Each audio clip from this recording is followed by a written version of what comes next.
Hi, I'm Coach Corey Wayne, and this is my video coaching newsletter. And the topic of today's newsletter is going to be My Wife Still Chases Me Like We're Dating.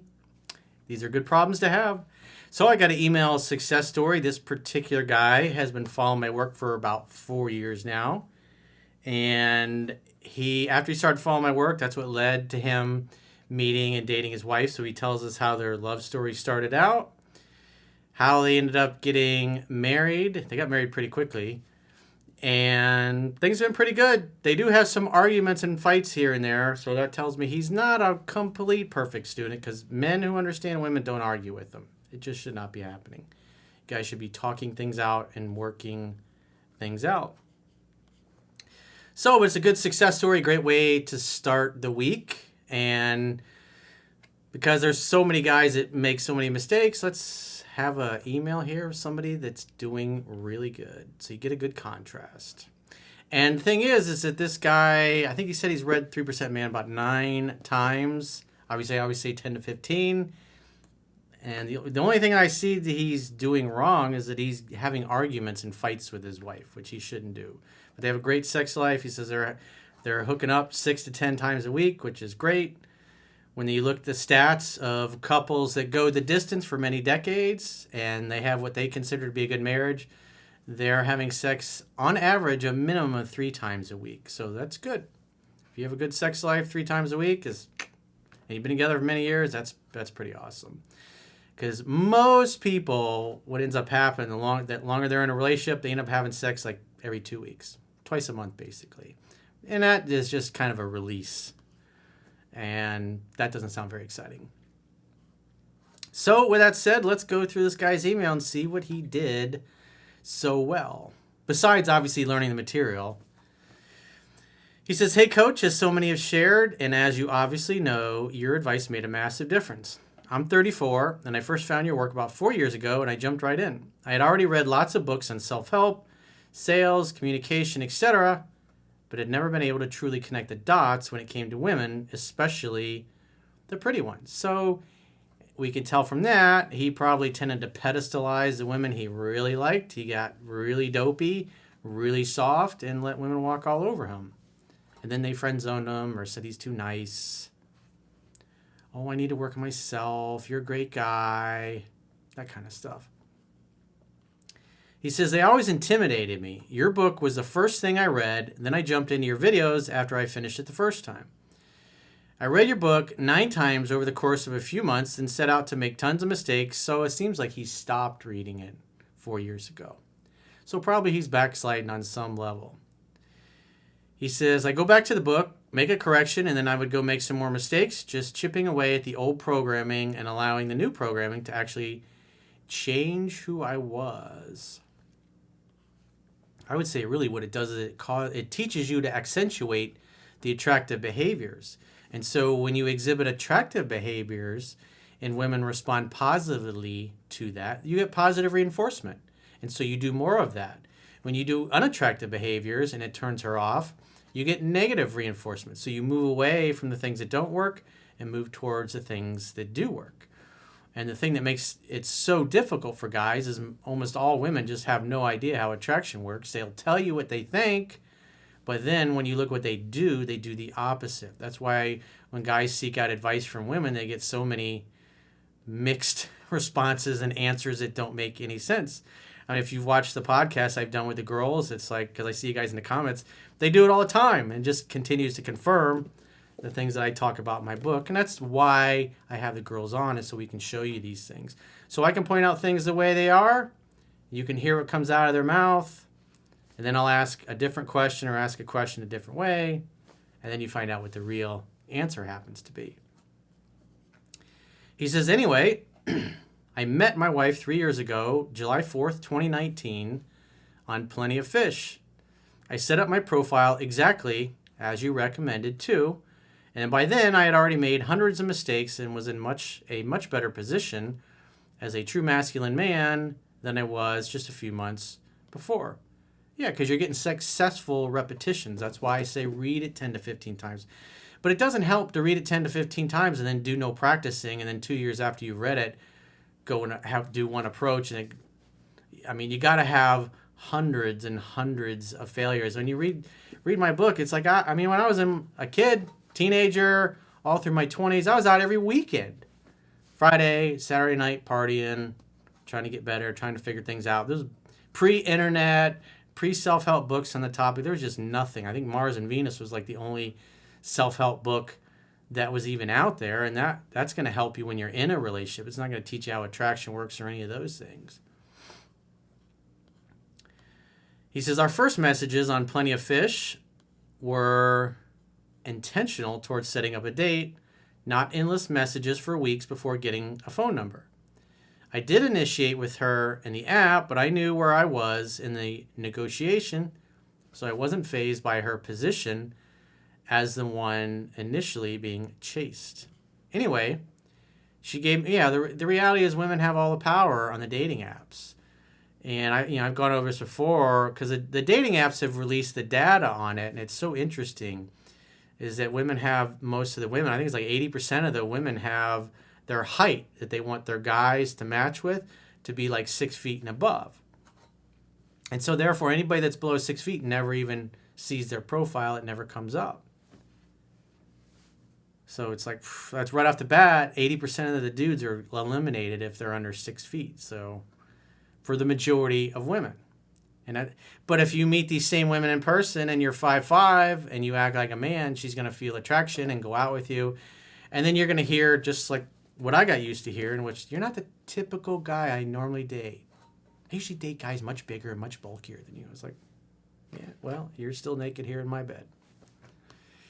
Anyway, she gave me her number, and I called her the next day because I was already busy with another girl that day. So we had multiple choices and multiple options. He was a serious student. He wasn't just putting all of his eggs in one basket, so to speak, because repetition's the mother of skill. You got to fail a lot in order to succeed. You got to get through the no's in order to get to the yeses. That's why it's so important to read the book and apply it. He says, so I called her on July 5th, and we talked for like 12 minutes, and she only wanted to know where I stood religiously because that was important to her. And I told her the truth, but in a very playful manner. And we both agreed on where we were at religiously, and then I asked her out on a date. And I told her I only had the next evening available, and she said... So it just shows you how interest and masculinity cuts through everything, even everything the woman says that she wants. And she says, well, I usually talk to someone for at least 6 weeks before going out with him. That's the guys that she's really not that into. She makes them jump through their butt. Like, like dancing seals, performing seals. To which I said, great, you have my number. Give me a call when you are ready to get together. The strongest negotiating position is being able to walk away and mean it. If you want what you want and somebody offers you something that's the opposite of what you want, you don't cave and hope they change your mind later. You just go, hey, thanks for no thanks. You got my number. Give me a call later. He says instantly, her story changed. She said, well, to be honest, I have a date planned for tomorrow, but I will cancel it and go out with you. Huh. He says, boom, first date booked. Our first date, her attraction level was an 8. And that is likely underjudging it. It was so cool to see such a beautiful woman in her complete feminine, from accidentally bumping into me, being playful with her, telling her, you can't touch me yet, to eventually, after like 2 hours together, talking and walking around Chicago, we were standing at the smoothie stand by the beach, and I kissed her, and she easily reciprocated with a kiss. Then I did it. I actually tickled her nipple because... it was sticking out of her shirt and needed to be acknowledged. Haha. Well, you got to be careful. Those are dicey situations. But if you're kissing and you're making out and, oops, I just accidentally bumped your nipple. I was like, ooh, is it cold in here? Obviously, it's Chicago, so it's like always colder. That's why they call it the Windy City. The Windy City where high beams are aplenty. When you get a nice brisk breeze. She told me later that she would have typically slapped the guy for that. Yeah, but not the guy she wants to sleep with. Not the guy she's attracted to. Not the alpha. The beta, yeah. The alpha, ooh, do it again. But something told her that she wanted more. I'm shocked. I'm really shocked. As you can guess, it was natural. We spent the next 4 days together at my place with plenty of indoor Olympics. But I thought she was a religious girl. Emotions override everything. This has nothing to do with logic. It has everything to do with how he made her feel. Remember, she makes guys wait 6 weeks. And of course, he's sleeping with her 4 days in a row. The first time they met. Huh, imagine that. She broke all her rules for him. I wonder why. Check this out. Just 8 days later, she was actually on her knees in my bedroom asking me to marry her. Ooh. Like, she literally asked me to marry her. I told her, not right now, but while you're down there, you can suck my pecker.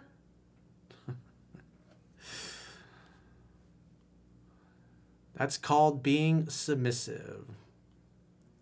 So I went to your videos to figure out what was going so right and to constantly check to make sure I was doing this right. She was totally pursuing me, making it totally seamless. I would say effortless.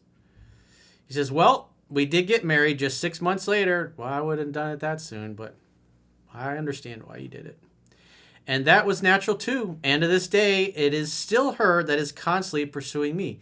This is natural. This is the way it's supposed to be. This is the way the Creator designed women. Doesn't matter what feminism or any of that BS you see in TV and the movies is.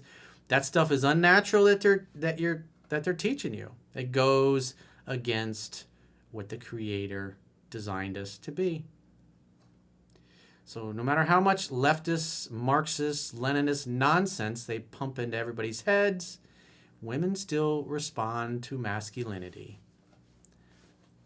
He says, I literally keep the same exact principles and maintain my center, and she wants to be with me more than ever before, and I put in very little effort to keep her or chase her. Women are designed to seek a man's attention. They do this naturally if you act like a man. Remember what she said. Most guys I don't even meet for 6 weeks. But yet there he is, days after meeting her, playing with her nipple in the Windy City. And she's liking it instead of slapping him. And then, a week later, after they spent 4 days together constantly with the Indoor Olympics, she's begging him to marry her. So much for the rules. Sure, she has her moments, and we have had our spats and fights. Men who understand women don't argue with them, dude. You can have a spirited debate, but you don't have fights. You don't argue. This tells me you need to go back and read the book again. But we talk about them, get reconnected, and we are fine. But you still shouldn't be fighting. He says, we have sex still 6 to 10 times a week, and she can't wait for more. Well, like I say, I've been saying it for years. It's like what'll end up happening is if you follow what's in this book, she's going to actually want sex more than you do. That's a really tough position to be in as a man. Being with a woman who is constantly wanting you inside her. You think about all those guys that you know are just hoping to get a little once or twice a month. Got to get my wife on those good days or she's not mad. I don't want to piss her off.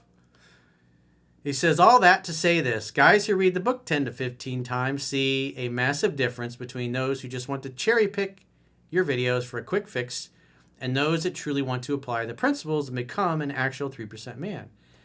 Yeah, he had a date. I mean, both the girl, she had a date set up the next day and she canceled it. Remember, this was a girl that, all guys have to wait 6 weeks to go out on a date with me. Meanwhile, she's canceling a date to spend time with this guy because it was the only date he had open. Imagine that. He says, I'm still very into your videos and always looking at ways to be a better husband and do what the Bible says and actually love my wife. That's good, but you should read the Bible in this little blue Bible to accompany the actual Bible, God's word, if you will. And so for all those ultra-religious guys that are in my comments, trying to project their narrow-minded religious view of the world, it's like you apply You take your reality, your morality, your religion, and this book tells you how to get what you want from women. So it's up to you. If you're ultra religious, no sex until marriage. Obviously, that wasn't the case here. But they're two very religious people. Maybe they went to confession. They got forgiven for their sins. They did their whole Hail Marys, whatever happened to be. But at the end of the day, point being is that I'm not here to judge you or be your priest. I'm just saying, here's how things work. You can seduce her the first date, like this guy did, or you can seduce her on your wedding night. Whatever works for you. I'm just here to give you the tools and the principles that you need to succeed. So if you got a question or a challenge and you would like to get my help, go to understandingrelationships.com, click the products tab at the top of your screen, and book a coaching session with yours truly. Until next time, I will talk to you soon.